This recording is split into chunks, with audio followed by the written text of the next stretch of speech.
दोस्तों, हेलो दोस्तों। पिछले कई दिनों से मैं दिल्ली की बिगड़ती कानून व्यवस्था का मुद्दा उठा रहा हूं। पिछले खासकर 2-3 साल में दिल्ली में कानून व्यवस्था बहुत ज्यादा बद से बदतर होती जा रही है। मैं दिल्ली का एक नागरिक हूं, दिल्ली का मुख्यमंत्री रह चुका हूं। लोगों में जाता हूं, लोगों से मिलता हूं, लोग इसको लेके बहुत चिंतित हैं। दिल्ली के लोग दहशत के माहौल में जी रहे हैं। उन्हें पता नहीं कि कब किसके साथ क्या हो जाएगा। तो पिछले कुछ दिनों से कई दिन मैं कुछ नहीं बोला, मुझे लगा स्थिति सुधर जाएगी और ये एक ऐसा मुद्दा नहीं है जिस पे राजनीति होनी चाहिए। लेकिन जब स्थिति बद से बदतर होती जा रही है और खुलेआम दिल्ली के अंदर सड़कों के ऊपर गोलियां चलने लगी हैं, ऐसा लगता है कि गैंगस्टर्स ने दिल्ली के ऊपर कब्जा कर लिया है, तो मुझसे चुप नहीं रहा गया और मैंने दिल्ली की कानून व्यवस्था को लेके सवाल खड़े करने चालू किए। मैं नांगलोई गया। नांगलोई में एक के दुकान के बाहर 2 मोटरसाइकिल पे सवार व्यक्ति आए और उन्हें धुआंधार गोलियां चलानी चालू की।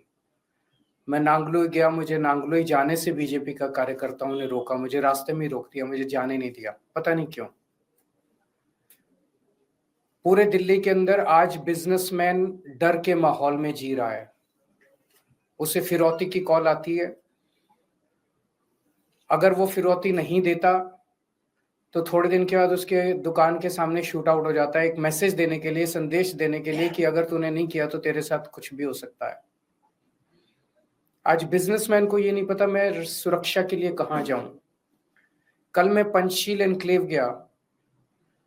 पंचशील एनक्लेव में वो एक तरह से 64 साल देश का, दिल्ली का सबसे पॉश एरिया माना जाता है। वहां पे 64 साल के एक बुजुर्ग की निर्मम हत्या, चाकू गोद के उनकी निर्मम हत्या कर दी गई। सीनियर सिटीजन्स जो हमारे दिल्ली में बहुत हैं, बहुत सारे ऐसे बुजुर्ग हैं जिनके बच्चे बाहर चले गए पढ़ने के लिए, नौकरी करने के लिए, अकेले रहते हैं, वो आज दहशत के माहौल में जी रहे हैं। दिल्ली की महिलाएं दहशत के माहौल में जी रही हैं। कभी किसी के साथ ईव टीजिंग तो रोज का ही काम है, लेकिन कभी किसी का अपहरण हो जाता है, मर्डर हो जाता है, गैंगरेप हो जाता है। आज महिलाएं दहशत के माहौल में जी रही हैं। आज मैं तिलक नगर जा रहा हूँ। तिलक नगर 2 दुकान वालों से मिलूंगा जिनकी दुकानों के बाहर शूट आउट किया गया। मैंने सोचा था ये सारे मुद्दे उठाऊंगा तो एक उम्मीद थी कि अमित शाह जी, आप सब लोग जानते हैं कि दिल्ली की शिक्षा, स्वास्थ्य, बिजली, पानी, ये चुनी हुई दिल्ली की सरकार आम आदमी पार्टी की सरकार के पास है।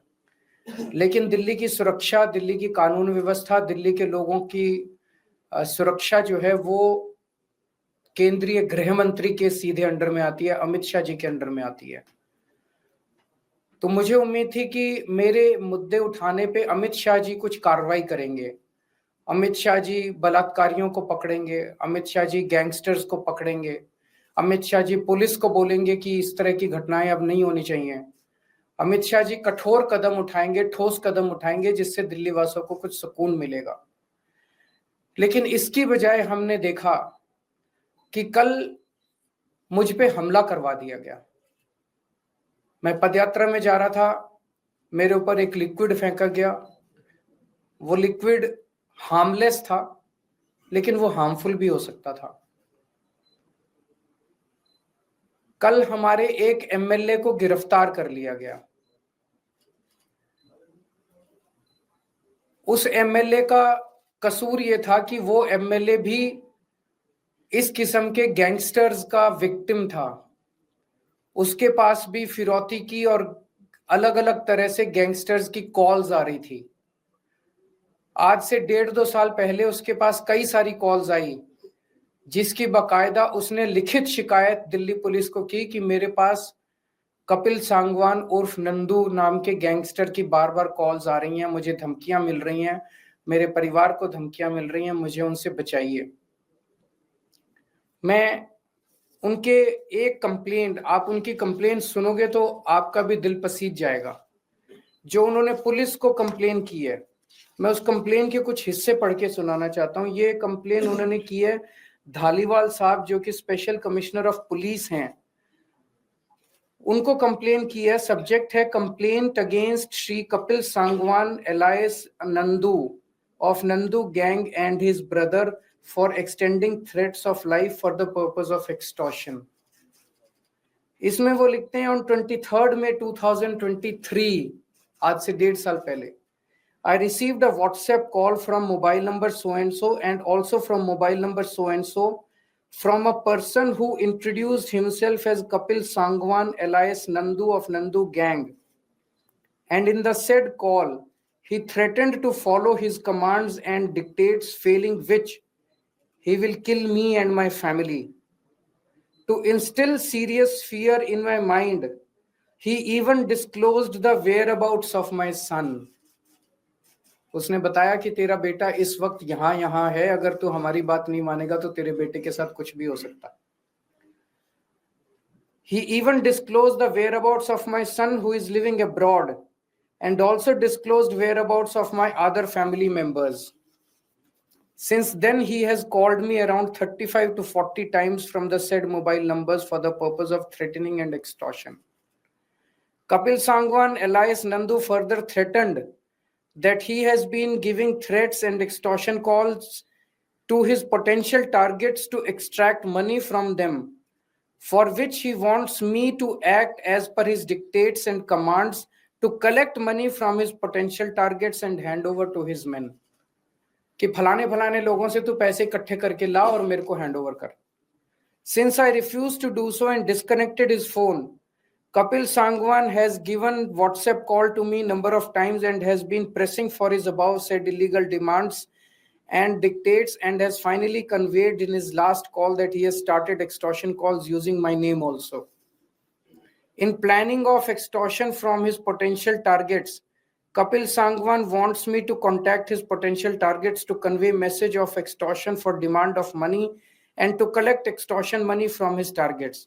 He has also been threatening that if I further refuse to do so, he will instruct his gang members to eliminate me and my family. I have clearly refused to follow the said illegal dictates and have finally decided to bring the matter to your knowledge to protect the potential targets from the illegal acts of said persons. बड़ी लंबी चिट्ठी है, मैंने कुछ portions पढ़ के सुनाया। MLA Naresh Balyan Kapil Sangwan उर्फ नंदू का विक्टिम है। वहां से उनको इस तरह की कई धमकियां आई और उन्होंने, ये मैंने एक ही चिट्ठी पढ़ी है, उन्होंने कई चिट्ठियां दिल्ली पुलिस को लिखी कि इसके ऊपर कार्रवाई की जाए, मुझे लगातार धमकियां आ रही हैं। उस पे कार्रवाई करने की बजाय कल दिल्ली पुलिस ने नरेश बालियान को गिरफ्तार कर लिया। कल मेरे ऊपर हमला कराया गया। हमारा कसूर क्या था? हमारा कसूर था कि हम लोग दिल्ली की बिगड़ती हुई कानून व्यवस्था की बात उठा रहे थे। कल नरेश बालियान की गिरफ्तारी से अमित शाह जी ने दिल्ली की जनता को क्या संदेश दिया है? उन्होंने सीधा सीधा संदेश दिया है कि अगर तुमने कंप्लेन करने की कोशिश करी, अगर तुम्हारे साथ कुछ भी होता है और तुमने कंप्लेन करी, तो तुम्हें ही, तुम्हारे ऊपर हमला भी कराया जा सकता है, तुम्हें गिरफ्तार भी किया जा सकता है। कंप्लेन करने की हिम्मत मत करना। ये सीधा सीधा मैसेज है। गैंगस्टर्स को क्या संदेश दिया अमित शाह जी ने? कि मैं हूं तुम्हें बचाने के लिए, चिंता मत करना। कोई कंप्लेंट आएगी, कंप्लेनेंट की ऐसी तैसी कर देंगे, कंप्लेन करने वाले की ऐसी तैसी कर देंगे, तुम चिंता मत करना, मैं बैठा हूं गृह मंत्रालय में तुम लोगों को बचाने के लिए। कौन बचाएगा फिर लोगों को? लोग किसके पास जाएंगे? लोग किसके पास के कैसे शिकायत करेंगे फिर लोग? मैं अमित शाह जी से कहना चाहता हूं कि अगर आपके अंदर हिम्मत है तो आप इन गैंगस्टर्स को गिरफ्तार करके दिखाइए। बच्चा बच्चा दिल्ली का जानता है कि दिल्ली के अंदर कौन कौन गैंगस्टर्स ऑपरेट कर रहे हैं। अगर हिम्मत है तो उन गैंगस्टर्स को गिरफ्तार करके दिखाइए। दिल्ली के अंदर जो मर्डर कर रहे हैं उनको गिरफ्तार कीजिए। दिल्ली के अंदर जो बलात्कार कर रहे हैं, अपराधी घूम रहे हैं, उनको गिरफ्तार कीजिए। मेरे ऊपर हमला कराने से, मेरे एमएलए को गिरफ्तार करने से क्या दिल्ली की महिलाएं सुरक्षित हो जाएंगी? मेरे ऊपर हमला कराने से, मेरे एमएलए को गिरफ्तार करने से क्या दिल्ली के बिजनेसमैन सुरक्षित हो जाएंगे? मेरे ऊपर हमला कराने से, मेरे एमएलए को गिरफ्तार करने से क्या दिल्ली के नागरिक, सीनियर सिटीजन सुरक्षित हो जाएंगे? अब दिल्ली की जनता अमित शाह जी आपसे ठोस कदम की उम्मीद करती है। अगर आपके कोई क्वेश्चन हैं तो बता दें। कल जो आपका उसके बाद ये भी कल आपने परसों जो है वो एक बड़े गैंगस्टर का नाम लिया था, आपने विधानसभा के अंदर कहा था, क्या उसको भी आप लोग जोड़कर देख रहे हैं क्या? मुझे नहीं पता, पर मुझे तो बताया गया कि वो तो बीजेपी का मेंबर है। दिल्ली विधानसभा चुनाव होने सर आप पदयात्रा निकाल रहे हैं, दूसरी तरफ बीजेपी परिवर्तन यात्रा निकालने की बात कर रही है दिल्ली में। निकालने दीजिए सबको। देश जनतंत्र है और स्वाधीन देश है, सबको अपनी अपनी यात्रा निकालने का अधिकार है। सर, विधानसभा चुनावों की अब शुरुआत शुरू हो गई है, गठबंधन की लगातार बातें चल रही हैं, तो क्या दिल्ली में कोई गठबंधन नहीं होगा। Thank you.